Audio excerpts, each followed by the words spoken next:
मित्रांनो, T20 आंतरराष्ट्रीय क्रिकेटमधून निवृत्ती घेतल्यानंतर विराट कोहली आणि रोहित शर्मा 2027चा वनडे वर्ल्ड कप खेळणार का? याबाबत चाहत्यांच्या मनात शंका होती. मात्र आता शुभमन गिलच्या एका वक्तव्याने या सर्व चर्चांना पूर्णविराम दिला आहे. काय म्हणाला कर्णधार गिल? तेच आजच्या व्हिडिओतून बघणार आहोत. त्यासाठी व्हिडिओ शेवटपर्यंत जरूर पहा.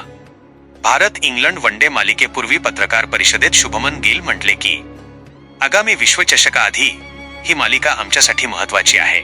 भारतीय संघाला जर 2027चा वर्ल्ड कप जिंकायचा असेल तर रोहित शर्मा आणि विराट कोहली यांचा अनुभव संघासाठी अत्यंत महत्त्वाचा आणि मोलाचा ठरणार आहे. युवा खेळाडूंना सोबत घेऊन पुढे जाण्यासाठी या दोन दिग्गजांचे संघात असणे ही टीम इंडियाची सर्वात मोठी ताकद असेल. आम्ही या भविष्यातील रणनीतीवर दोघांशी मोठी चर्चा केली आहे.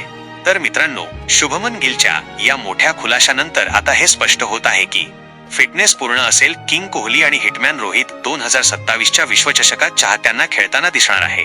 मित्रांनो, तुम्ही पण रोकोचे चाहते असल्यास तसेच आपल्या मराठी भाषेतील चॅनलला पाठिंबा देण्यासाठी व्हिडिओला एक लाईक जरूर करा.